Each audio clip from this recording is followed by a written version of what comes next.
A Azul, cumprindo o nosso compromisso com a pontualidade, fecharemos o portão, fecharemos a porta de embarque, né? Agora, para começar essa viagem. Queria agradecer a todos e todas que estão aqui presentes hoje, na continuação do nosso primeiro seminário de música e sociedade, também conhecido como Uso. E aí eu já tinha uma foto que eu apareci assim, aí tava lá, Uso, não sei o que, aí óbvio que eu vi piadinhas, né? Ai, meu Uso, não sei o que, chegou lá um amigo meu comentando, João Walter, obviamente, né? Ah, Uso, você é o Uso, obrigado. Mas é isso, gente. Hoje pela manhã nós já tivemos a nossa programação durante o período da manhã. A gente teve apresentações de trabalho dos nossos mestrantes e egressos nesse período ali de 8 até quase 11 horas, né? Foi um período de bastante discussão de trabalhos apresentados. E dando continuidade à nossa programação do MUSO, hoje nós teremos a palestra da professora doutora Maura Pena, a quem eu peço que vocês deem uma salva de palmas. Fazer a apresentação de Maura é muito fácil, né? Dispensa apresentações, ela que é professora lá do Departamento de Educação Musical da Universidade Federal da Paraíba e também do programa de pós-graduação em música lá, orientando há vários anos. E, bom, uma grande referência no campo de educação musical. Todo mundo já leu algum texto de Maura na vida, com certeza. E a gente fica muito feliz dela ter aceito o convite e estar aqui conosco, tá certo, Maura? Então, vou passar a palavra para você, fique à vontade, seja super bem-vinda. E logo após o final, a gente parte para os debates.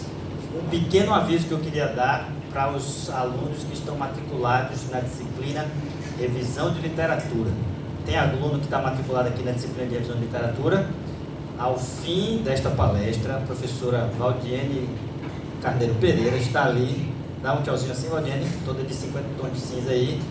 Ela quer conversar com vocês, tá certo? Então, quem for chegando e que estiver matriculado, vai ter esse aviso. Nesse intervalinho, ela quer dar uma conversada com vocês, tá bom? Então, Maura, sem mais delongas, eu vou passar para você. Obrigado. Bom, então, boa tarde. E é um prazer estar aqui, poder discutir com vocês. E eu agradeço o convite da professora Luciana, a recepção do professor Matheus, né, as providências tomadas pela professora Carol Couto, da coordenação da pós, para que eu possa vir. Também é um prazer rever amigos antigos, como a professora Cristina Almeida. Tá? Então, quem é que está entrando no mestrado agora? Levanta a mão. Quem é que já está no mestrado no meio? Tá, ok.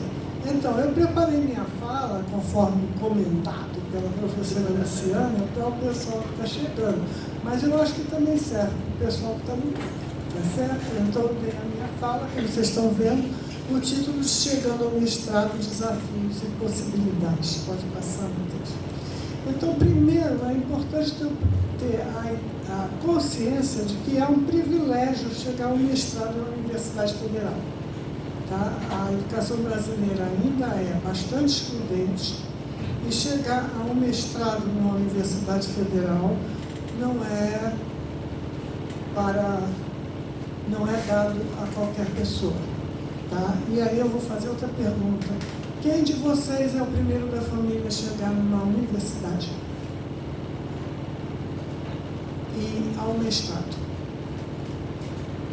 Então, está diminuindo, né, essa exclusão, mas ainda temos muitos alunos que são os primeiros das famílias a chegarem num curso de graduação e depois num curso de pós-graduação, né?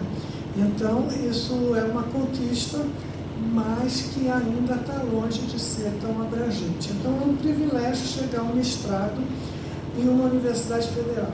E, do meu ponto de vista, o mestrado não é uma simples continuidade de uma graduação. O mestrado é um upgrade. Tá? O mestrado é um passo acima que você tem que se esforçar e merecer. Tá? Então, os objetivos do mestrado são formar pesquisadores e formar professores universitários.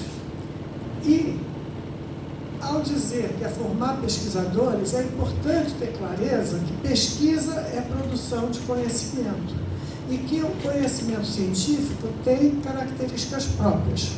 Como diz Sete, a ciência é um corpo de conhecimentos sistematizados, formulado metódica e racionalmente.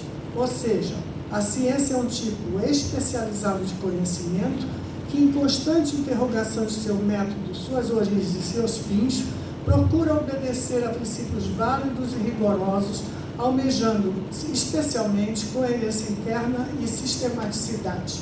Então, essa questão de constante interrogação de seu método, suas origens e seus fins, mostra o caráter reflexivo da ciência. Quer dizer, a ciência, o conhecimento científico, o conhecimento acadêmico é um tipo de conhecimento que está sempre se questionando como está sendo construído, como, porque, sempre em debate. Então, por causa disso também, pode passar, a dissertação é um tipo de trabalho muito especial, que tem um caráter muito especial. Ele já é feito para ser criticado e questionado pela banca. Ah, mas a banca é muito chata, isso é uma tortura. Não, não é nada disso. Isso é o caráter reflexivo da ciência. Isso é porque nenhuma área de conhecimento vai para frente sem estar aberta à discussão de ideias. Tá? Então, é também importante lembrar que o nosso conhecimento é sempre provisório. Não só o nosso conhecimento individual, como o conhecimento da área. Tá? É sempre provisório, porque o conhecimento está sempre em expansão. E o conhecimento é um produto coletivo dos esforços individuais.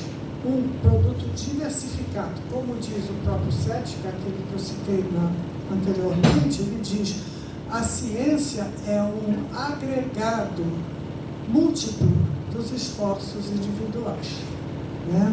Muito bem. Então, a dissertação é um trabalho de caráter muito especial. Então, a gente tem que estar preparado, quem entra para o mestrado tem que estar preparado para a discussão crítica de ideias. Tá? Para debater ideias sem achar que isso é uma questão pessoal. Para ter opiniões até opostas na hora de concepções, de conceitos, de teorias, mas isso é ideias, não é pessoal. Eu posso debater aqui com o Matheus, que foi me orientando no doutorado, né? Quebrar o pau com ele em certas concepções, mas ele é meu grande amigo, a gente vai tomar café depois. Né? Então, mas aí as áreas artísticas têm uma certa dificuldade com isso, muitas vezes. A gente tem que estar consciente para não cair no equívoco de achar que porque a banca perguntou isso só para me chatear.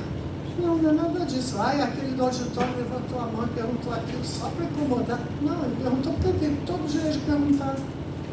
Porque o que está publicado está para ser discutido. O que está dito, o que está escrito, o que está no YouTube como trabalho acadêmico, não como rede social, está para ser discutido.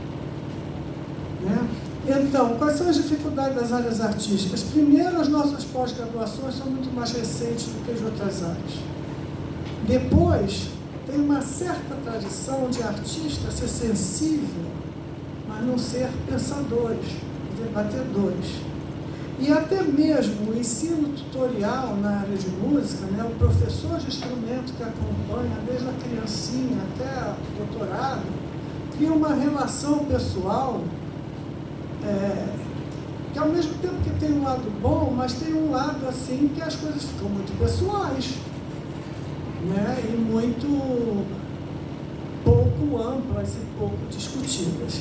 Então a gente tem que ter consciência de que você entra no mestrado para fazer uma dissertação que vai ser defendida em banca, que vai ser defendida numa sessão pública, que vai ser questionada, e isso faz parte do processo. Porque esse é o processo da ciência, o processo pelo qual se faz ciência, né? Através da discussão. Tá? Então, na área de educação musical, especialmente, o que eu tenho visto é que a Associação Brasileira de Educação Musical, a ABEM, com suas revistas, com seus congressos, ela tem contribuído para consolidar bastante a área, inclusive nesse caráter acadêmico e de discussão de ideias de produção. Tá? Mas outras áreas artísticas ainda, quando eventualmente sou convidada para uma banda ou qualquer coisa assim, eu ainda vejo que a discussão poderia estar mais a fundo e deveria estar mais a fundo. Então, a dissertação é um trabalho de caráter muito especial também, porque ela exige persistência, resistência à frustração e foco. Você tem 2 anos, que não é um tempo curto, não são 2 meses, para fazer um trabalho, e muitas vezes você vai levar um texto que você escreveu para o seu orientador, e o seu orientador vai dizer: não, isso não está bom, isso não passa numa colagem de citações, eu quero uma argumentação mais sua, refaça. Eu já ouvi isso e eu já tive que dizer isso. É chato? É, faz parte. E tem que ir, tem que refazer. Então, é por isso que há um trabalho que exige persistência, resistência à frustração e foco. Então, inclusive, esse livrinho que está aí, a capa do livrinho está do lado, da Maria Esther de Freitas, ela é professora da Fundação Getúlio Vargas, chama Viva a Tese, um guia de sobrevivência. Tá? Viva a Tese, mas a tese, no caso, ela chama tese, mas serve para dissertação também, ela mesma diz. Tá? E tem uma parte dele aberto na internet, tá? Então vale a pena. Mas é interessante você ver que as neuroses que envolvem fazer tese e dissertações, elas afetam todo mundo, não afetam só você. Tá? Então, a Maria Esther, ela também tem um texto, Viver a Tese é Preciso, que é um artigo de uma coletânea que chama Bússola do Escrever, de 1906, e na introdução do livro dela, do Viva a Tese, ela apresenta uma famosa crônica do Mário Prata, que foi publicada ainda no século passado, 1998 ou por aí, na coluna de cultura do Estado de São Paulo, se eu não me engano, que essa crônica é muito interessante. E essa crônica, se vocês procurarem na internet, vocês vão achar em vários sites. Tá? E aí um dos pontos da crônica é o seguinte, é também numa época que os mestrados e doutorados duravam muito mais.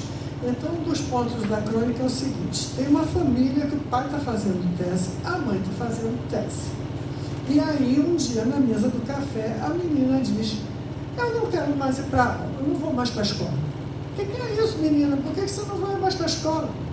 Não, é o seguinte, aqui em casa ninguém faz nada por causa da tese. A gente não vai para a praia por causa da tese. A gente não vai no cinema por causa da tese. Vocês não me compram bicicleta por causa da tese. Então, eu não quero ir mais para a escola porque vai que eu gosto de estudar e vai fazer uma tese.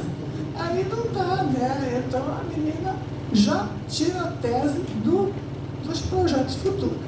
Então, essa crônica tem muito mais do que isso e é bem interessante. Então, eu sugiro que vocês procurem na internet. Tá? Mas tem um círculo, que eu chamo de círculo neurótico de fazer tese, talvez alguns de vocês que já são doutores possam reconhecer, me digam, né? Ou mestres que sejam, né? Mas é o seguinte, eu descrevo assim: você vai dormir achando que seu trabalho está ótimo. No dia seguinte você acorda e acha que seu trabalho está uma porcaria. Aí no outro dia você não consegue trabalhar. E no dia seguinte você se sente culpado porque não conseguiu trabalhar. Aí começa tudo de novo. E então é uma loucura.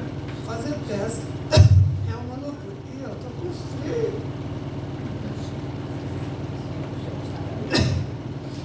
E então tem esses desafios. Precisa persistência, resistência, frustração e foco.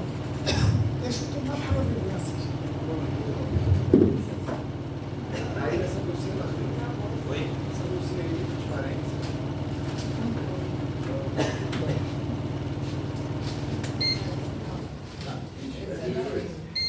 Se desligar tudo, vai ficar, a pessoa vai ficar muito maior.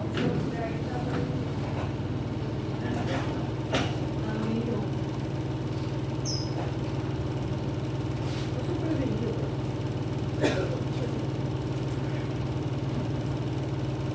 Então é isso que eu estou fazendo com vocês. Não estou querendo assustar vocês, não, mas estou querendo que vocês fiquem prevenidos. Prevenidos para. Eu estou dizendo, eu sou prevenido, porque eu sei que não vai já condicionado, mas quando eu falo desses problemas de fazer tese, problema de mestrado, não estou querendo assustar ninguém, não. Eu estou querendo deixar vocês prevenidos. É porque a minha garganta não gosta do ar-condicionado, mas Vai é. pegar um controle da língua.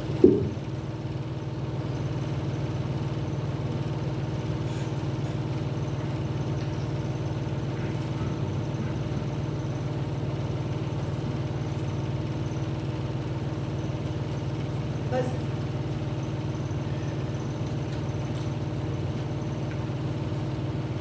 eu acho importante que se tenha uma ideia realista do que está envolvido no processo. E, inclusive, nos meus alunos, quando eu dou disciplina no mestrado e no primeiro semestre, a gente lê esse artigo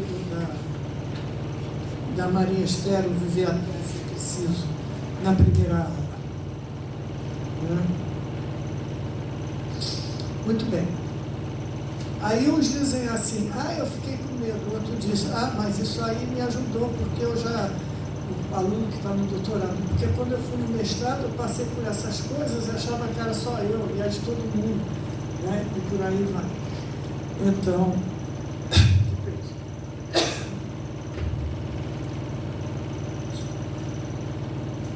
aquelas pazinhas não pode virar para lá, não? Eu vou chegar mais pra cá. Você pode desligar ele, eu chego mais para cá? Estou esperando o controle aqui, só para chegar. Está vindo o controle ali. Gente, desculpa. Aqui a gente está falando, professor. Já está para lá. Acho que já está. Já está virado. Já está virado por lá. Fica ali.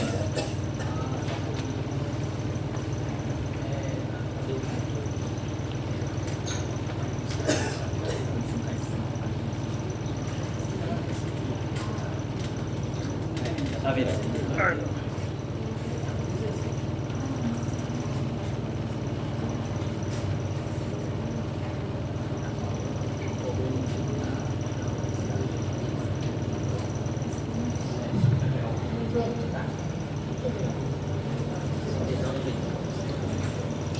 Então,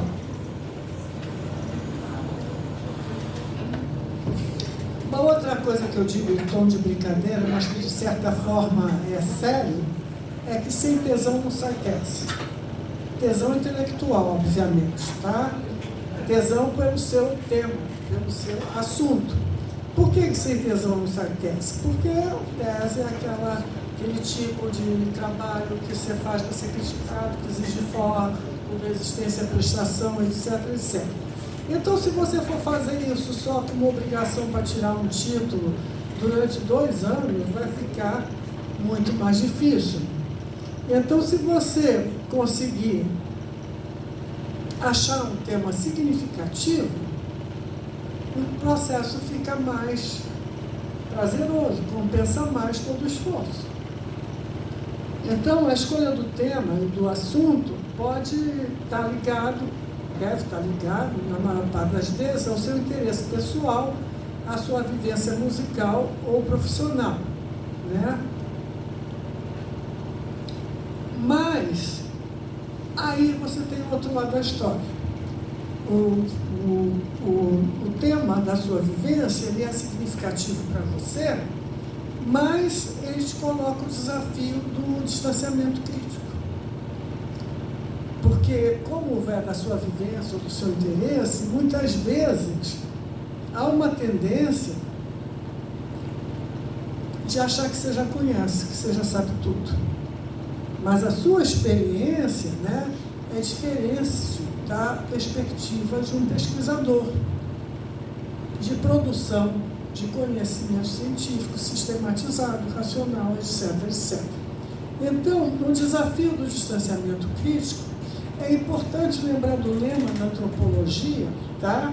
Que a Margarete Arroyo fala num artigo na revista da BEM de 2000, quando ela fala das contribuições da etnomusicologia para o campo da educação musical, que ela fala de tratar o estranho como familiar e o familiar como estranho. Esse é um lema da antropologia, porque a antropologia começou estudando os povos do Novo Mundo, os povos recém-descobertos, europeus, estudando os povos da Oceania, os povos da África, das Américas, etc. e tal. Então, o que acontecia? Todos esses povos eram estranhos, melhor, exóticos. Em vez de estranhos, falavam no início, em vez de estranho, o lema tinha exótico. Mas hoje a gente pode pensar simplesmente aquilo que para a gente é estranho. Pode estar até do lado, no outro quarteirão, mas que você não vivencia, que não é familiar. Aquela música do outro. A música que às vezes você trata como não música. Isso não é música, funk não é música. Rap não é música. Tem melodia, né? Então, você está estranhando, né? Então, a Margarete Arroyo, ela era de São Paulo, teve a formação toda dentro do conservatório, ela formou-se em piano, coisa e tal, depois foi ser professora na Federal de Uberlândia. Em Uberlândia ela conheceu a prática do congado, a música tradicional, né, popular do congado. Então ela analisou na tese dela dois cenários de aprendizagem musical. Como é que se aprendia música dentro do grupo de congado, obviamente um aprendizado não formal, um aprendizado comunitário, e também estudar o Conservatório de Uberlândia. Olha, para ela, o congado era totalmente estranho. Então, ela teve que se aproximar, tratar o estranho como familiar. Ela teve que se aproximar do congado, vivenciar o congado, tentar entender a cabeça das pessoas que faziam o congado, o que aquilo significava para elas, como é que elas desenvolviam aquela prática musical, como é que elas aprendiam, etc. e tal, aprendiam no dia a dia sem ter professor, etc. e tal. Ao mesmo tempo, o conservatório era super familiar para ela, porque o Conservatório de Uberlândia ou o Conservatório de São Paulo tinham tradições de ensino muito próximas, tradições de ensino conservatoriais, tradição europeia, muito similares. Então, aquilo era familiar para ela. Ela viveu a vida toda dentro do conservatório. Então, ela tinha que dar um passo atrás para olhar para o conservatório como se fosse estranho, com um distanciamento crítico. Então, justamente, aí está o lema, tratar o estranho como familiar e o familiar como estranho. Então, com isso, a gente evita o etnocentrismo. Porque etnocentrismo não é só europeu, branco e masculino. O etnocentrismo está também quando a gente pensa, quando os jovens de hoje pensam o mundo de 1990 como sendo com os recursos de hoje. Ou a época do canto orfeônico, 1930, 40, como se fosse o Brasil de hoje. Então, até em termos de redes sociais, tecnologia, etc., 1990 você não tinha um celular smartphone, um celular que ligava para um outro país e você fala no WhatsApp com vídeo. Você não tinha rede social no seu celular. As primeiras redes sociais, o Orkut, o Facebook, eram só em computadores, e computadores era muito mais restrito o acesso a computadores. E isso não está muito longe. Isso não está muito longe. Ou como se ouvia música antes do Spotify, ou como se ouvia música antes do streaming, ou como se carregava a música com a gente com um negócio de fita e, como é que chama? Walkman, não é? Um Walkman que começou a escuta individualizada. Quando eu era jovem, era uma coisa assim, fulano comprou um vinil de rock importado, um vinil, hoje a gente chama vinil, naquela época chamava disco, simplesmente. Comprou um disco de rock importado, vamos na casa dele ouvir. Aí ia todo mundo lá para ouvir o disco. Então a escuta era um evento. Apreciar um disco novo era um evento. Né?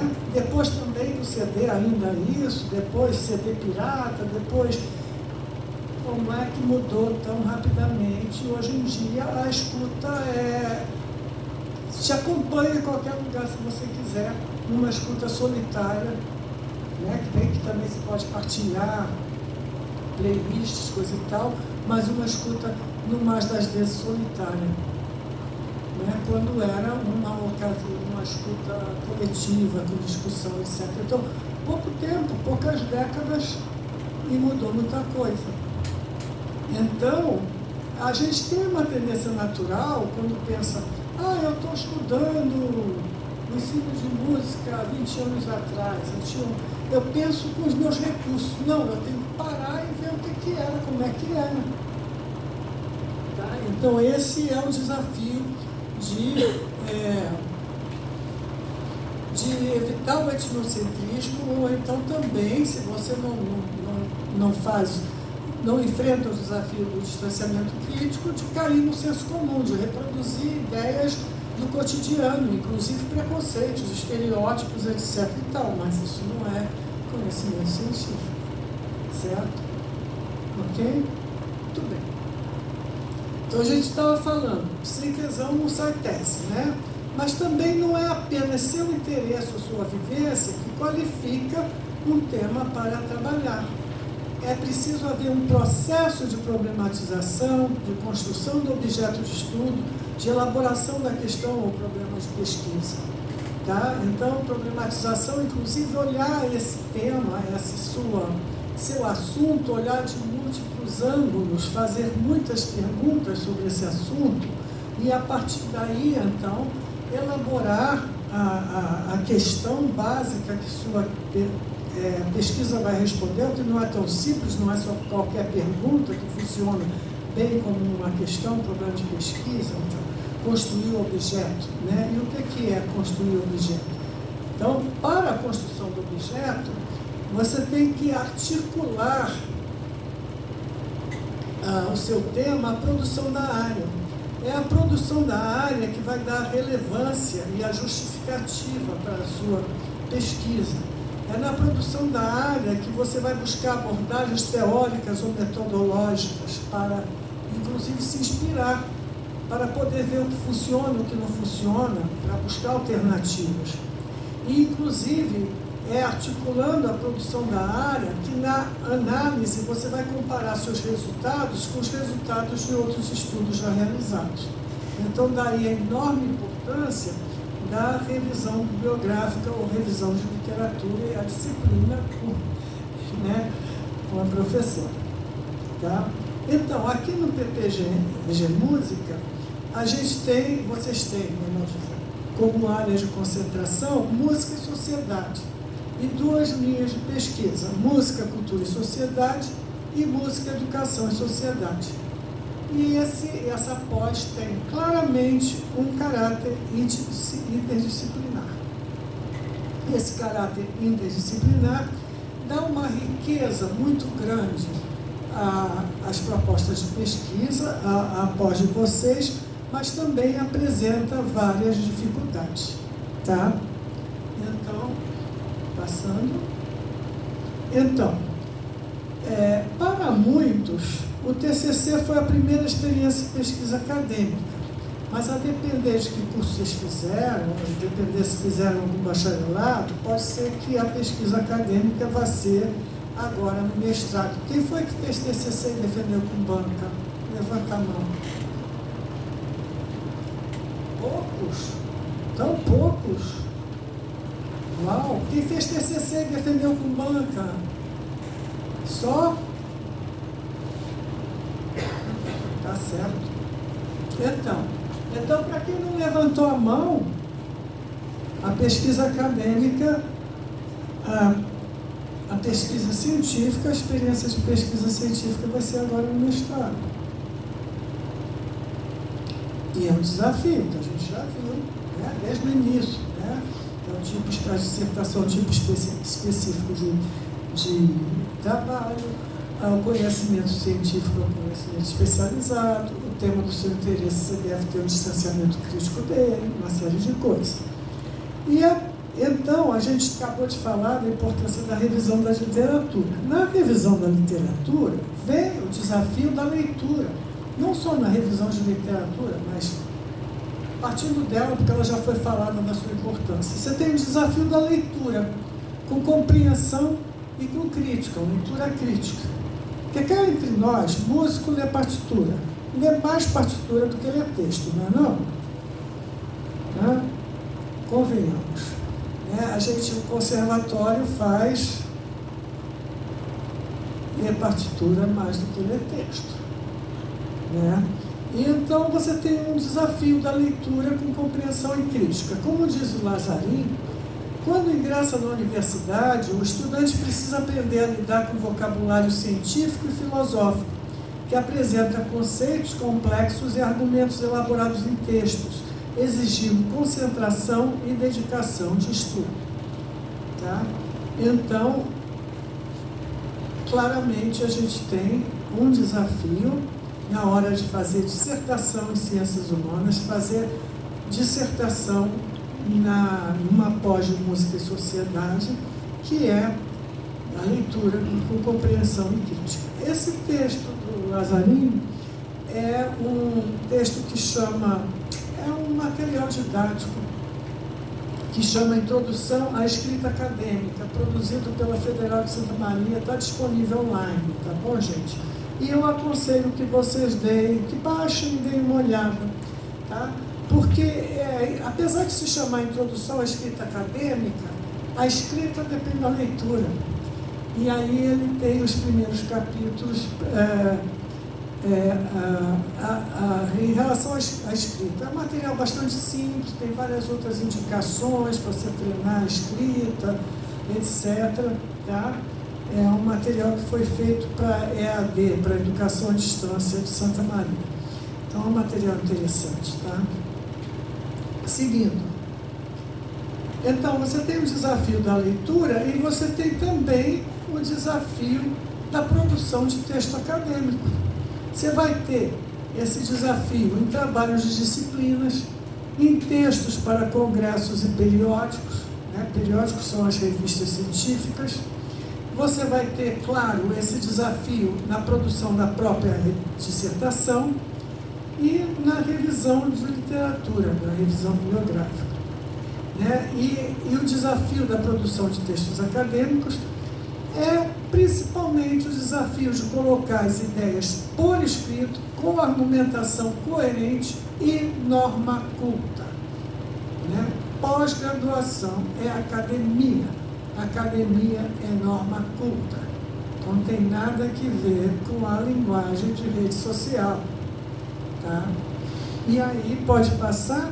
Então, a questão da argumentação coerente, né, como diz o próprio Lazzarin, no mesmo texto lá da UFSM que eu falei, a unidade do texto depende da argumentação. Argumento é construção ordenada de sentido do texto. Quanto mais sólido, claro, ordenado e forte, mais revelador de nossa capacidade de criação, avaliação e crítica. Tá? Então, uma das coisas a desenvolver é a capacidade de produzir texto. Se alguém tem muita dificuldade para escrever, eu sugiro que comece a enfrentá-la paralelamente ao decorrer do seu mestrado. Porque mesmo que seja, é lícito, é aceitável, não é errado você contratar um revisor de texto para a sua dissertação. Tá? Você pode contratar um profissional competente, cuidado, só que alguns dizem que são competentes e não são. Então você pode gastar o seu dinheiro e jogar fora. Né? Mas vamos dizer que você encontre um profissional competente. Tá certo?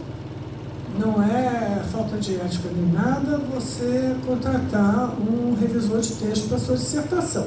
Você não vai ficar contratando um revisor de texto a cada resumo comentado que a professora pediu, a cada trabalho de disciplina, a não ser que você tenha muito dinheiro sobrando. É melhor você aprender, não é? Então, entre outras coisas, por exemplo, a escola virtual Bradesco tem cursos para produção de texto, cursos de gramáticas, coisas assim, que vocês podem enfrentar se alguém tiver uma dificuldade maior. Mas se tiver, saiba que isso precisa ser enfrentado. Você não consegue chegar no final do mestrado sem ter uma capacidade de botar suas ideias no papel de uma forma coerente com a argumentação adequada, tá certo? Muito bem. E então, as leituras, os conhecimentos, os estudos que você faz, eles todos vão te ajudar a esse processo de ir do tema ao problema de pesquisa, a construção do objeto. E esse processo vai se dar conforme o olhar e a perspectiva que você vai, o modo como você vai olhar, com base em que conceituação você vai olhar e você vai abordar o seu objeto, o seu tema. Tá? Então, aqui eu vou dar alguns exemplos para vocês. Por exemplo, o tema, sanfona na música nordestina. Sanfona na música nordestina é um tema, mas eu posso recortar esse tema de múltiplas maneiras, tá? Construir múltiplos objetos de pesquisa. Eu posso, a partir desse tema, abordar ensino coletivo da sanfona na associação cultural. Em João Pessoa tem a associação cultural chamada Balaio Nordeste, que tem a missão, se atribui a missão de preservar a música mais autêntica, regional, etc. E que tem aulas de sanfona coletiva. Então, fazer, por exemplo, um estudo de caso sobre isso. Né? Você poderia, sobre esse grande tema, recortar espaços de produção e consumo em que a sanfona, a música nordestina se coloca. Ver a inserção disso na indústria cultural. Você poderia, a partir desse tema, enfocar a biografia de determinado sanfoneiro. E para os professores universitários de sanfona. Ou os percursos de formação musical de sanfoneiros, por exemplo. Então, eu orientei uma pesquisa voltada para os percursos de formação musical de sanfoneiros. Tá? Vamos ver o resumo. Né? É a pesquisa Eu e Meu Fole, trajetórias formativas de 6 sanfoneiros profissionais, da Carol Benigno. Está no repositório do PPGM da UFPB. Então, aqui tem uma parte do resumo. Esse estudo busca compreender a trajetória de formação musical de sanfoneiros com carreira artística consolidada. Seus objetivos específicos são analisar as situações e processos de aprendizagem vivenciados pelos sanfoneiros, bem como as relações entre tais processos. Descrever técnicas, estilos, contextos e co-significados presentes na formação musical desses sujeitos. Identificar as concepções dos sanfoneiros sobre sua própria trajetória formativa. Para essa pesquisa, foi adotada uma abordagem qualitativa, tendo como metodologia a história de vida musical e como principal técnica coleta de dados, entrevista narrativa. Foram entrevistados 6 sanfoneiros com atuação profissional consolidada e reconhecida no Nordeste brasileiro. O estudo baseia-se na sociologia de Pierre Bourdieu e nos estudos sobre a cultura nordestina, aprendizagem na música, especificamente na música popular. As principais práticas de aprendizagem analisadas foram a familiarização, o tocar de ouvido, a imitação, a aprendizagem de pares, estudos formais, transposição de estudos de outros instrumentos e a criação. Como os contextos de aprendizagem predominam os não institucionais, com ênfase na própria situação de performance como situação que promove, além da aprendizagem musical, o desenvolvimento das práticas profissionais do sanfoneiro. Percebe-se que, ao longo das trajetórias, se aprende não apenas a tocar sanfona, mas a ser sanfoneiro. Então, uma coisa muito interessante dessa pesquisa dela foi essa constatação de que não se aprende só a tocar sanfona, mas se aprende a ser sanfoneiro. Onde tocar, para quem tocar, como se promover, etc. e tal. Tá? E ela usou a teoria de Bourdieu entendendo o campo da música tradicional nordestina e da sanfona como subcampo, né? E muito interessante porque é um subcampo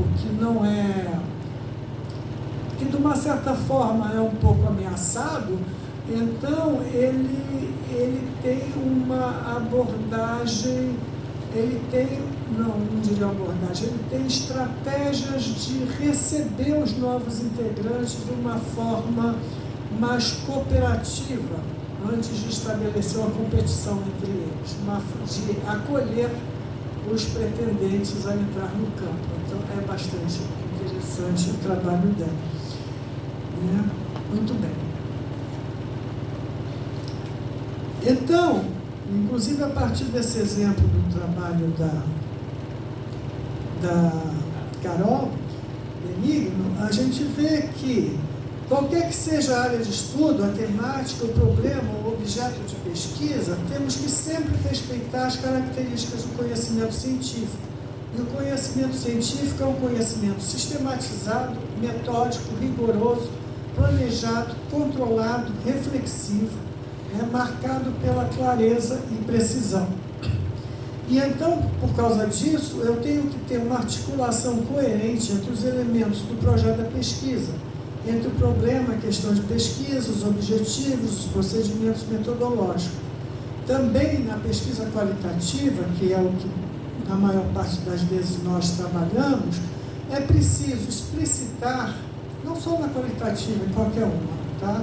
Mas especialmente na qualitativa, explicitar todas as suas escolhas, seus procedimentos, seus critérios de seleção, de classificação, de análise, etc.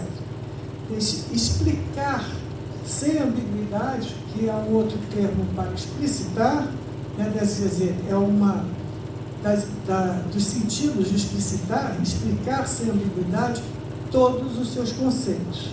Tá? Então, pode passar. Então, não pode haver, em trabalho acadêmico, o implícito do discurso. O que é implícito do discurso? Todo mundo sabe o que é identidade, todo mundo sabe o que é cidadania, todo mundo sabe o que é povo. As análises de estudo de implícito do discurso começaram com um linguista chamado Osakabe, estudando os discursos de Getúlio Vargas. Mas vocês podem simplesmente pensar nas últimas eleições. Nas últimas eleições, tinha algum candidato que não era a favor do povo? Todo mundo era a favor do povo. Será que o povo era o mesmo povo para todo mundo? Certamente não era o mesmo povo. Mas no senso comum, esse implícito discurso, quer dizer, essa noção confusa que serve para a comunicação e que é melhor a gente também não dizer claramente qual é o meu povo, o que eu entendo por povo e o que você entende por povo, porque senão vai dar briga, né? Então fica assim como uma noção confusa que serve, pouco clara, mas que serve para se entender. Somos todos a favor do povo e fim de papo. Mas isso serve para mesa de bar, para discurso de política. Para trabalho científico não serve, não. Então você tem que deixar muito claro quais são os seus conceitos. Você tem que explicitar todos os conceitos e noções básicas do seu trabalho. Tá? Então, musicalidade. O que você está chamando de musicalidade? Como é que você entende que a musicalidade se desenvolve?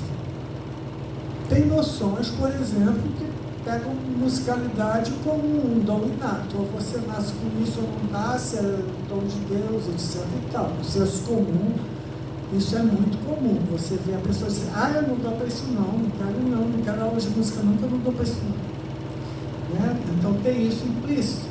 A Susan Howard, né, ela trabalha na perspectiva da psicologia cultural e vai colocar que o ser humano há uma predisposição a desenvolver habilidades musicais, mas as habilidades musicais são desenvolvidas conforme a cultura em que você está inserido. Então a cultura tem uma base enorme em, vamos dizer, formatar, dar forma a essa propensão, a essa capacidade do ser humano, na nossa natureza, de estabelecer habilidades musicais, a se expressar através de sons ordenados. Tá?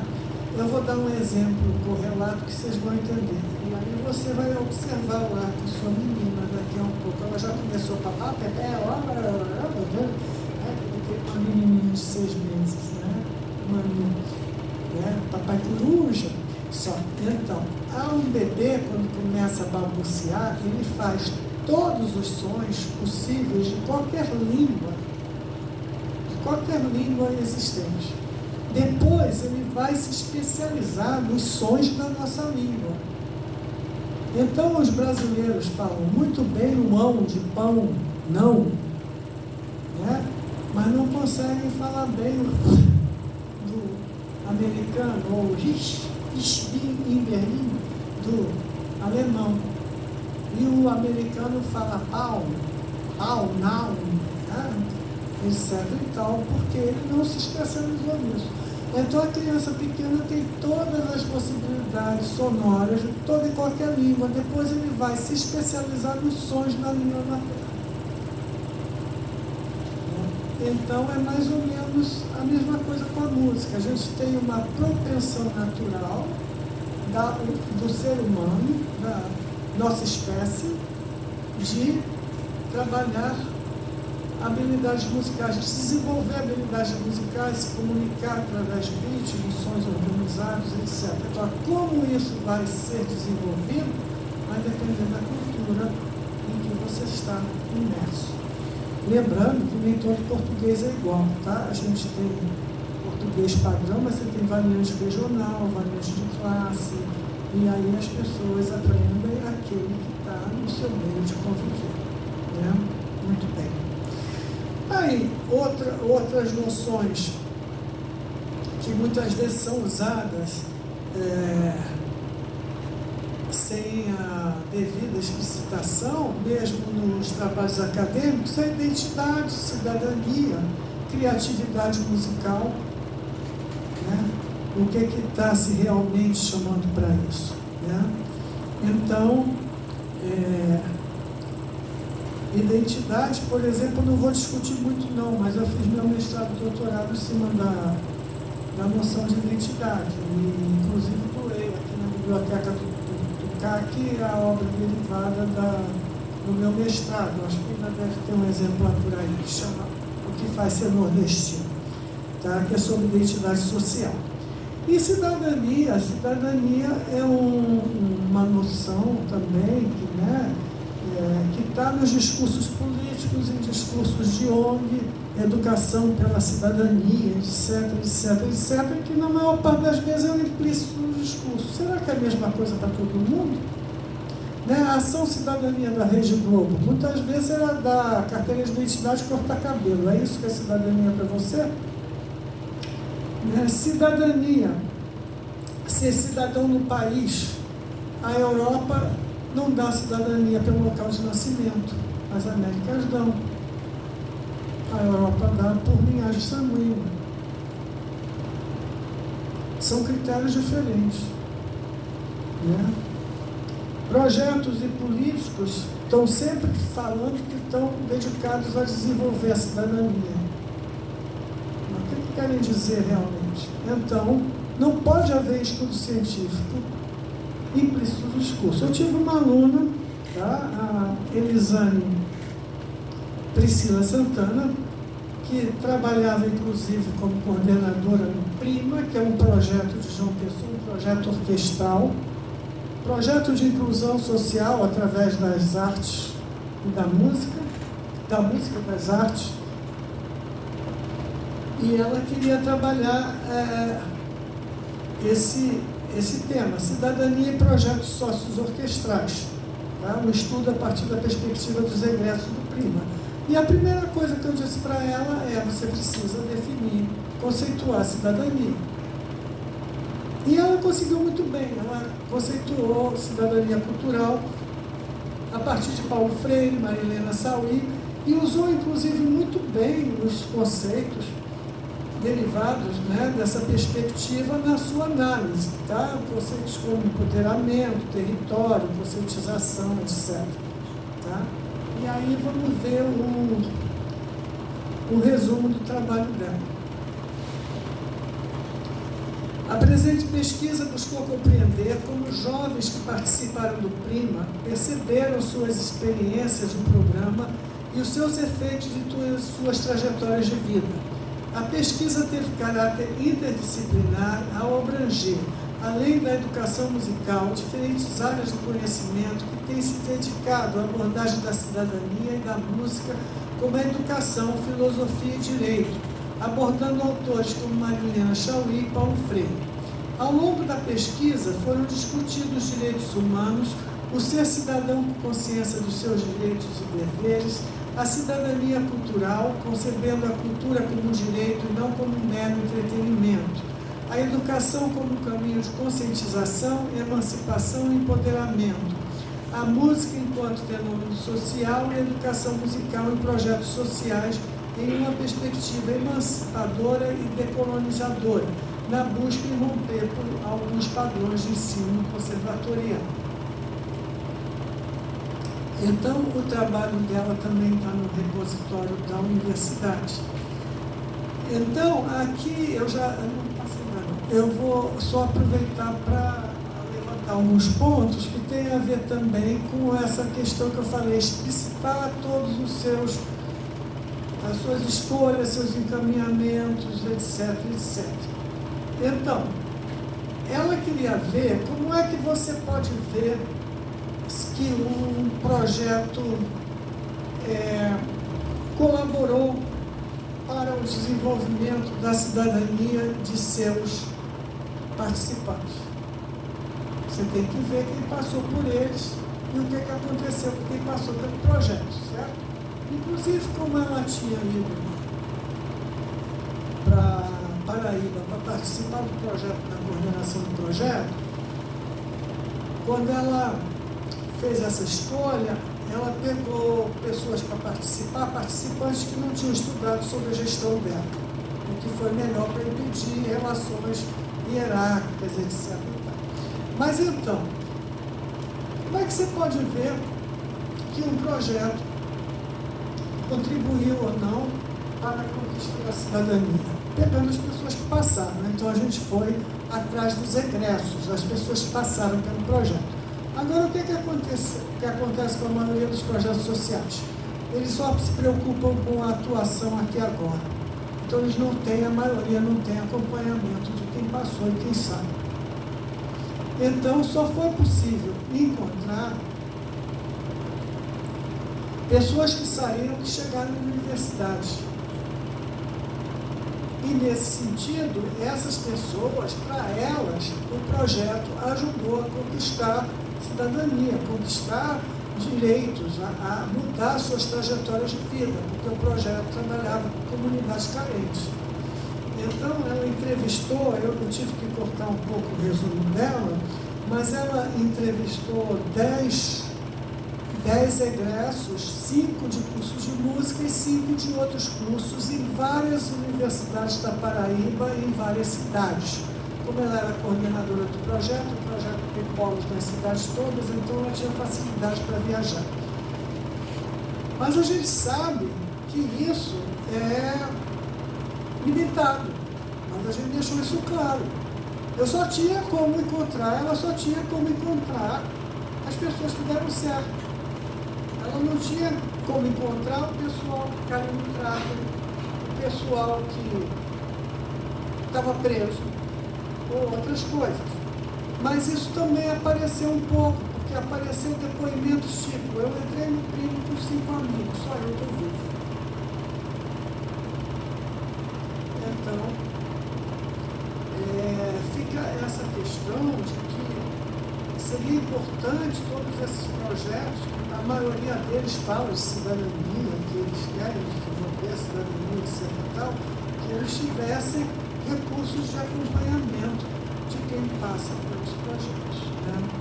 Tudo bem, mas eu quero dizer que a gente também deixou claro que a gente tinha consciência que a gente estava trabalhando com um quadro limitado, que era o pessoal que tinha chegado na universidade. Tá? Então pode passar. Então, voltando à questão das características do conhecimento científico, que toda dissertação tem que procurar contribuir, toda dissertação tem que procurar atender, toda pesquisa que vocês vão fazer tem que procurar atender as características do conhecimento científico, a gente precisa coletar dados confiáveis. Tá? Então, aqui tem a dissertação do Rodrigo Lisboa Silva, tá? Que eu também orientei. É interessante, por exemplo, coletar dados confiáveis. A gente tem muitos trabalhos sobre banda musical.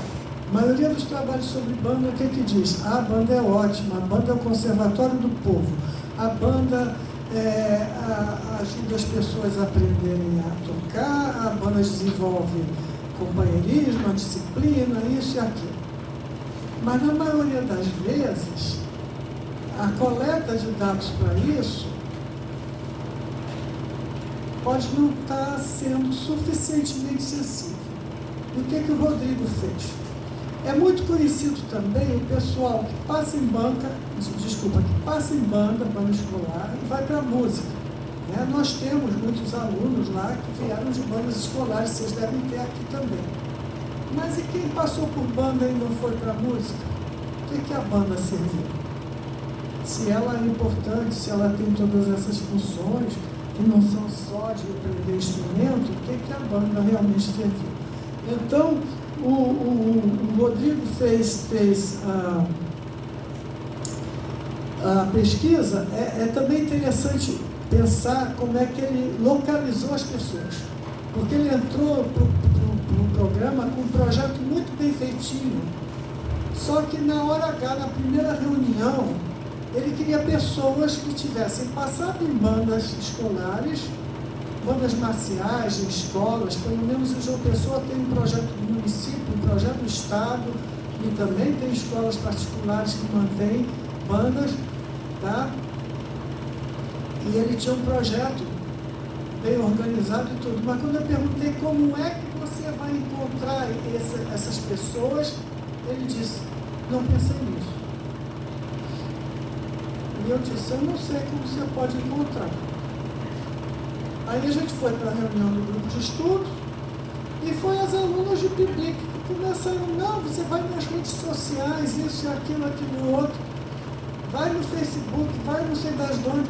E foi, aí eu disse, você só pode ir a campo depois que o projeto for aprovado pelo Comitê de Ética, mas agora você vai tentar achar pelo menos 10 pessoas que confio que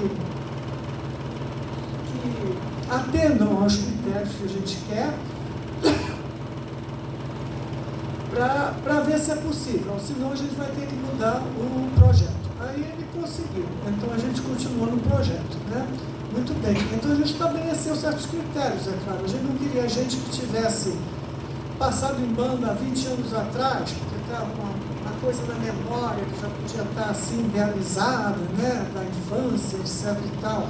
Também não queria que ele tivesse passado, sei lá, passou um mês na banda. Não, a gente estabeleceu um tempo mínimo de passar na banda, tempo mínimo que tivesse passado na banda, há quanto tempo tivesse passado, saindo da banda, etc. E aí ele entrevistou, acho que foram 10 egressos, e quando foi entrevistar, descobriu que várias pessoas mantinham contato com as bandas. Assim, elas tinham saído da banda, mas quando era 7 de setembro elas iam tocar e desfilar. Então ele pegou 5 que ainda mantinham esses contatos e outros que não mantinham o contato. E fez entrevista narrativa. E a entrevista narrativa deixa a pessoa mais livre para dar o seu relato, mais livre para conduzir o seu relato.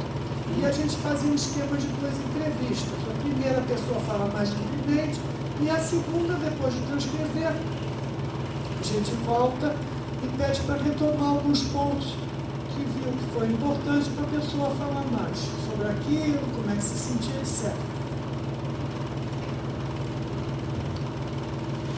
Aí foi muito interessante porque apareceram coisas que a maioria dos trabalhos da banda não aponta, sabe?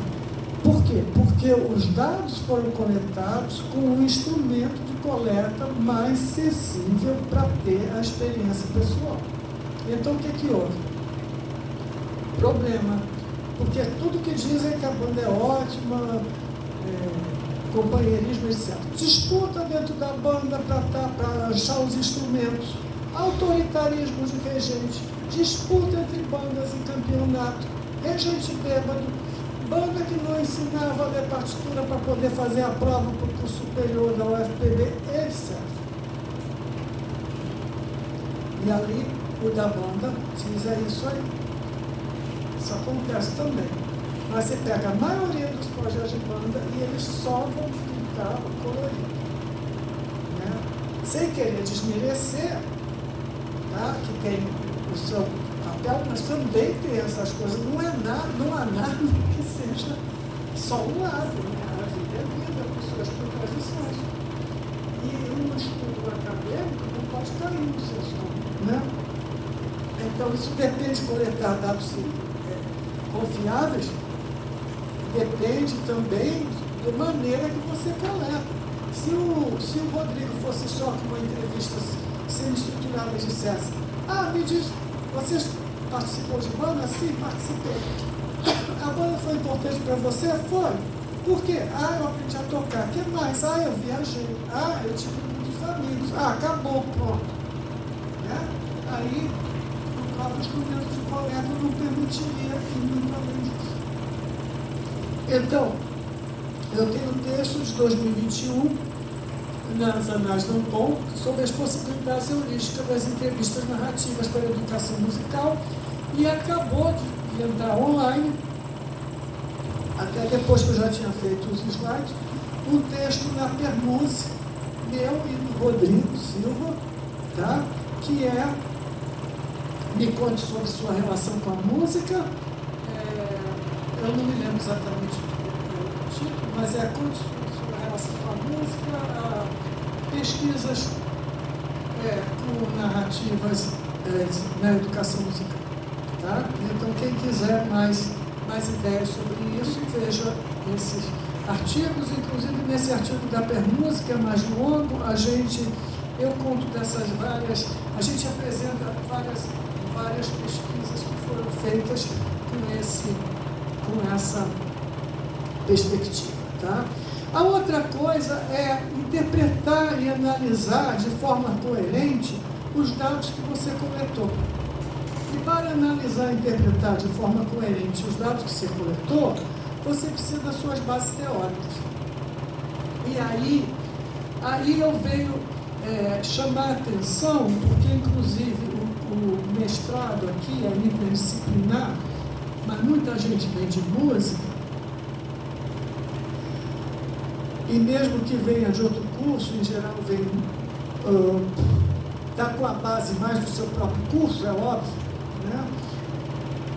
De algumas, às vezes, em apropriações inadequadas de base teórica, que tem que ter cuidado quando a gente vai pedir auxílio a teorias de outras áreas, temos que ter cuidado. Eu já falei do Bourdieu, tá? Mas, por exemplo, eu já vi dissertações de educação musical usando Bourdieu só de apúdio. O que é isso? Usando Bourdieu citado por uma outra dissertação, sem ler nada dele. Você quer usar Bourdieu? Você tem que ler Bourdieu. Ele é chato, ele é difícil, você tem que ler Bourdieu, pode ler um comentador, pode ler alguém que sintetiza, que explique, mas você tem que ir ao próprio Bourdieu. Você não pode só ler Bourdieu de segunda mão ou só leituras superficiais. Tá? Eu vi também, até lá na minha pós mesmo, no colóquio, que eu levantei a discussão, uma apropriação totalmente inadequada do trabalho do Weber, a ética protestante, e o espírito, faltou essa palavra, a ética protestante e o espírito do capitalismo. Porque tem protestante no título, aplicar às igrejas pentecostais atuais. Não, a obra do Weber foi do início do protestantismo, com o calvinismo, numa época em que a concepção era: eu não tenho certeza da graça de Deus, porque eu não tenho certeza da graça de Deus, eu me empenho em fazer o melhor aqui na Terra. Então eu não pego o lucro que eu tenho no desenvolvimento de qualquer coisa e uso para comprar coisas ostentar. Eu reinvisto esse lucro na produção. Por isso que a ética protestante ajudou o desenvolvimento do capitalismo. Hoje em dia, as igrejas pentecostais têm outra concepção. Você vê nos carros, Jesus me deu o carro. Então, é uma outra postura em relação à ostentação, consumo, etc. Então, não é porque tem a palavra protestante que eu posso pegar e colocar totalmente num outro contexto. Então, o devido cuidado ao se apropriar de obras de outra arte. Ver o contexto que elas foram produzidas e como que você pode ou não se apropriar dentro. E para variar, batendo na mesma tecla, articular sua pesquisa com a produção da área, isso vai dar relevância justificativa da sua pesquisa, te ajudar a buscar abordagens teóricas ou metodológicas e na análise comparar seus resultados com outros estudos e daí a importância da revisão bibliográfica, revisão de literatura. Tá? E então, finalmente, para finalizar, o mestrado, gente, é uma oportunidade de crescimento intelectual, pessoal e profissional. Mas o que ele será para cada um de vocês vai depender de sua motivação e do seu engajamento, das suas escolhas e responsabilidade pessoal. Tá? Aqui o Tony Anderson, na revista, no periódico Orfeu, em 2024, ele faz uma discussão sobre motivação e engajamento. Tá? Motivação é a vontade, engajamento é se comprometer com a coisa. Então, muita gente tem motivação, mas não tem engajamento. Mas, para chegar ao fim do mestrado, vocês vão ter que ter motivação e engajamento. Tá? E lembrar, todos precisam lembrar que o nosso conhecimento, assim como de qualquer área de conhecimento, é sempre provisório. Então, gente, esse não é o trabalho da sua vida. Quem acha que o mestrado ou o doutorado é o trabalho da vida, nunca acaba. Ou leva 15 anos para acabar. É uma etapa importante da sua vida, mas não é um trabalho da sua vida. Tá? Façam o melhor possível, mas com expectativas realistas. Você não vai salvar a educação brasileira. Tá? Escolha um tema significativo e prepare-se para o esforço necessário, com devido engajamento. E aproveite também a oportunidade de fazer amigos e parceria. Finalmente, Sejam bem-vindos ao mestrado. E aqui estão as minhas referências. Já passou as referências todas? 3 pontos de referência, já passou rapidamente. Ok, então aqui eu estou apresentando o meu livro, que tem alguns exemplares para vender, tá? Com direito ao autógrafo, tá? Autógrafo só com nome. Se o cara é João Gabriel, ele tem que se escolher se quer João ou Gabriel. Com 2 nomes é mais caro. Tá? Então, vou apresentar o livro. Tá?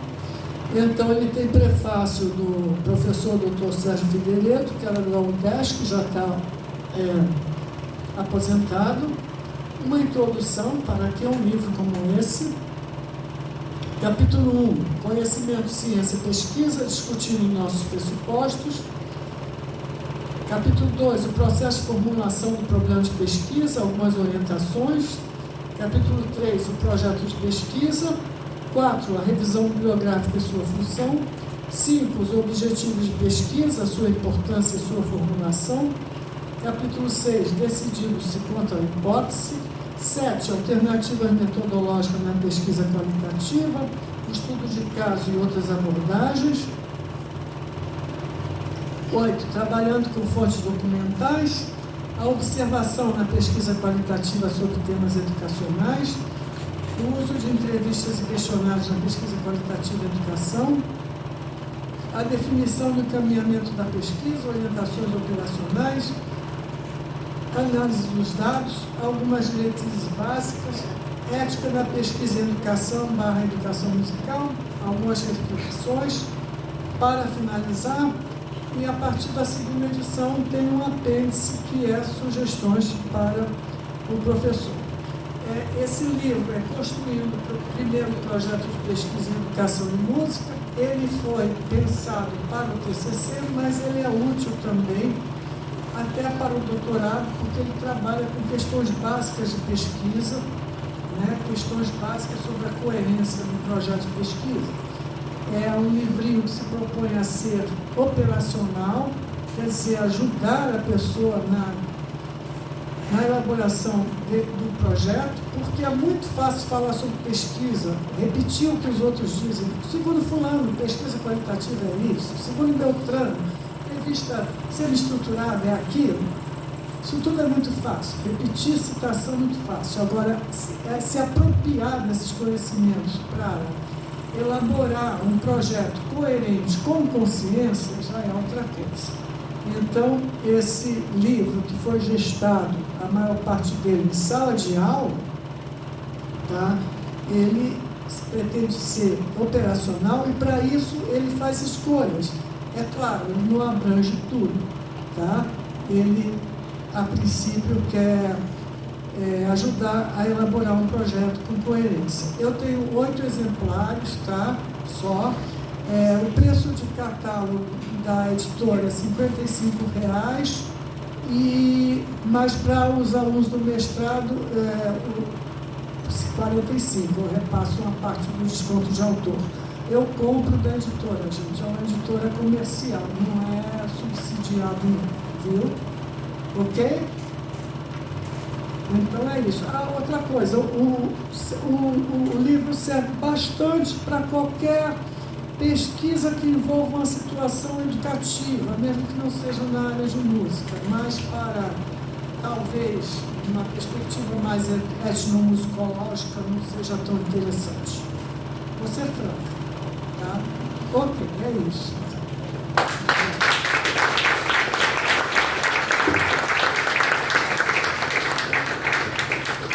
Muito obrigado, Maura. Só informando que tem 6 exemplares, porque 2 acabaram de ser vendidos. Acabou de cantar aqui a Vera. Oi? Acabaram todos já?